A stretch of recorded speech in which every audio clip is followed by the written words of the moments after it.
কয়েক টুকরা মাংস দিলাম, এই যে এক টুকরা দুই।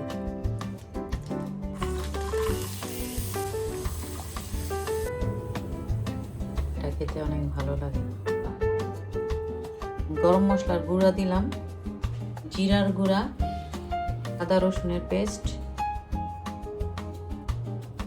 এখানে 3 টেবিল চামচ, আগে আবার দেওয়া যাবে। এলাচি 5টা, দারচিনি কয়েকটা, লবঙ্গ, তেজপাতাটা আমি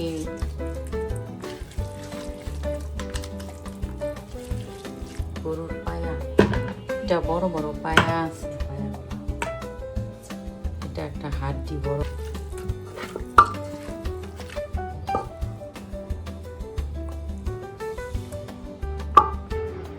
বড় বড় কয়েকটা হাড্ডিও দিছি, এগুলা পায়া না, এগুলা গরুর হাড্ডি।